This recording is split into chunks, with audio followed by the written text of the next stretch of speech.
it was midnight in Germany, and I was in bed when I received a notification for ohStephco's latest video. Actually, I don't think it's her latest video anymore. I think she's released another one, but I haven't watched that one yet because I'm still traumatized from what I heard in the last videos of her that I actually listened to. So, like I said, I was trying to sleep and I didn't really understand the title of the video, as I often don't. I'm not even gonna lie. Like, I don't know about you, but I don't often understand what Stepco's titles are about. Like, I don't feel like the titles often really are a good representation of what, or explanation rather, of what the video is actually about. So I didn't really know what I was about to listen to be honest. And I didn't really care because most of the time I enjoy her content nonetheless. So I was listening and drifting, kind of sleeping, honestly. And I finally got engaged like in the story when she talked about him giving her a call. Okay. That's when I understood what the video was about, that it was about this guy that she wants met in New York, etc., etc. So now I'm more listening to the video than I am actually sleeping. And my first thought was, of course, he'd give you a call. You're in New York and he's gonna hit. Okay. And then, she went on the tangent that I'm sure you know about. If not, you wouldn't have clicked on this video about how, they were on this rooftop and all the horrible, horrible things that he told her, how she was not the only woman that he was dealing with, and that he was working 3 jobs. He gets 3 jobs to provide for his baby mom, which I personally think is a woman that he is still currently in a relationship with. Like, you can't convince me otherwise. And you know what happened, and she slept with him. Like, actually, I'm going to rephrase that. She let him use her body as a comeback. She let him use her body as a sperm toilet. Okay? That is how the whole thing seems like to me.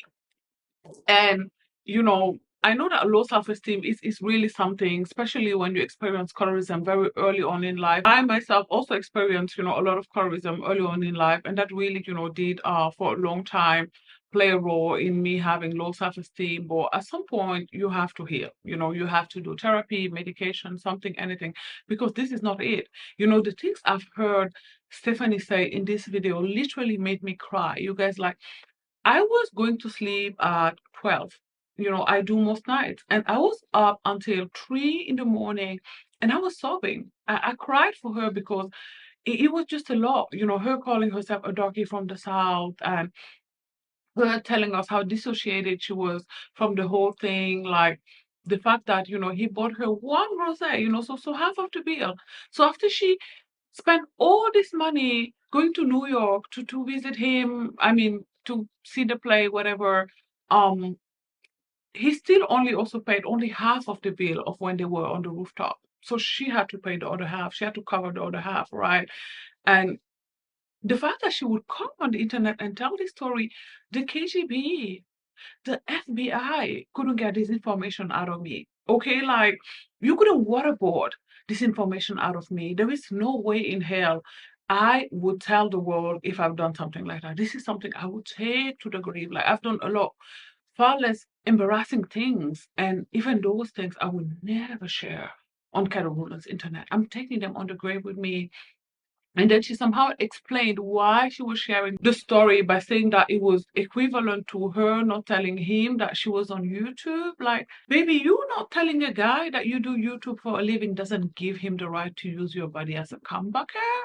But did he even use your body as a comebacker, or did you want him to do it? Because the reason why I was up until 3:30 is that after listening to that story, I went onto her Patreon and listened, because I am a Stephco's Patreon, even though I rarely ever listen to her Patreon videos. I'm not even gonna lie. I just want her to have the $15. So I went back and listened to that because in the YouTube video, she mentioned that she shared more details on her Patreon. So I went and listened to the Patreon video, and I'm not going to tell you what she says in that one, because she has been very clear about not wanting people, Patreon, to share what she shares on Patreon with YouTube or with the rest of the world. But baby, just when you think it can't get worse, it gets so much worse. So horrible. Like, I'm convinced that Stephanie needs to be on medication. And I don't say this to be mean. Like, there's no malice in what I'm saying. I actually genuinely, you know, like her. I mean, as much as you can like someone you don't know. I could very much relate to her very first video, the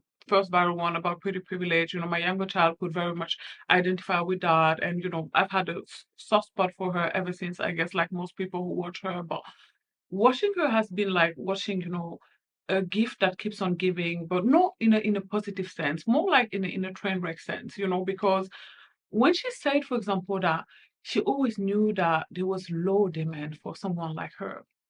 I mean, how can you, as a child, already harbor that sentiment and then as an adult continue thinking that? Like, I even understand thinking that as a child, if you've been through a lot of stuff with colorism and futurism and stuff, but as a child, you have to deconstruct that as you understand that whether you believe you can or whether you believe you can't, you're right either way, that life and death is in the power of the tongue. So how can you still think that when you know how much, when you think that that will manifest more and more in your life? And then when she said that she was just a darky from the South, like, first of all, as a fellow darky, I'm offended. What do you mean just a darky? Because darkies are bad, okay? Like, I'm darky and I'm bad AF, okay? So what do you mean? What are you talking about?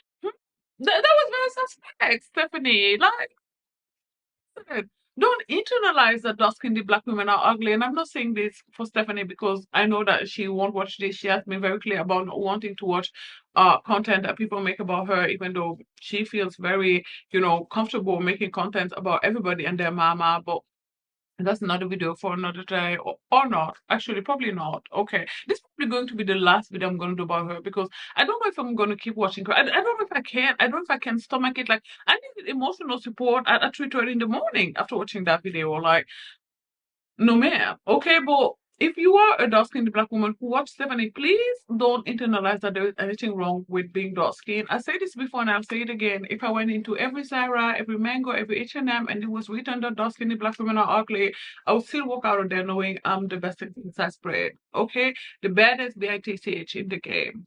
And that's on Marin the Lamb. Okay, so anyways, let's come back to my thought on the video. And yeah, it's bad, you guys. It's really, really bad. And I don't understand why she would even sleep with him after he didn't even compliment her.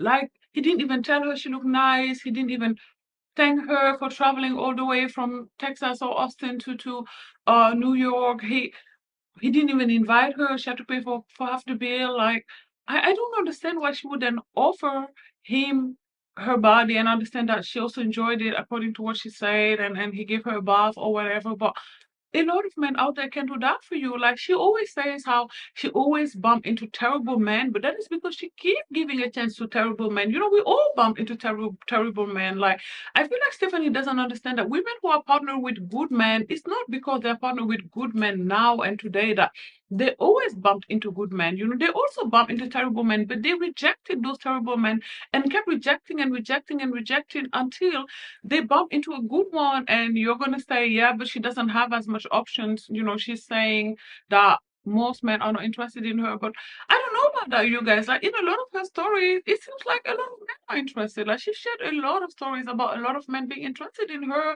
whether it was in Europe or the guy from Coachella, or there was another one. And so I don't know if Stepco doesn't have as many options as she claims to not have. It seems to me she has, an average amount, a normal amount of options, but somehow she always chooses the worst one. When I first listened to her, one of her first bad story time, like she said, these are not good stories. It was about the artist in New York.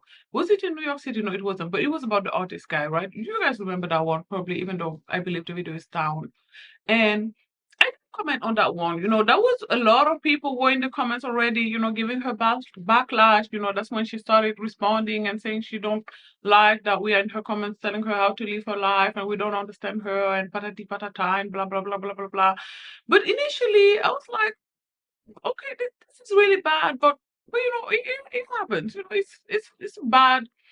It's the luck of the draw. Okay, it's what I thought. Okay, but then she shared another similar story about sleeping with somebody on the first night and things not working out. And, there was the Thanksgiving stories. Actually, I think the Thanksgiving stories even subsided, that they were prior, the New York one. And now there's this story. Like, it seems like a lot. And it seems like, Stephanie, dear, you are the common denomination in all of these stories. Something that I would never comprehend is having so many people telling you something and not even being willing to consider it. Like, I don't know about you, but if two people tell me something, I'm like, hmm. Now, by the time the third person tell me, I'm like, yeah, there's some truth to this. And there's definitely some truth to this. Because if one person tell you something, you can be like, meh. Another person tell you, you're like, hmm. Now, by the time a third person tell you, you cannot not deny that there must be some truth to it. Now, I think Stepco has been to therapy before. I think from watching her content, I'm not sure. But I think whether she been before or not, I think she need to go back. I personally think that she needs to be on some form of medication. Now, I don't know exactly what type of medication because I am not a mental health professional. If you are a mental health professional who happen to bump into this video, feel free in the comment section down below to let us know what do you think she suffer from and what type of medication do you think could help her.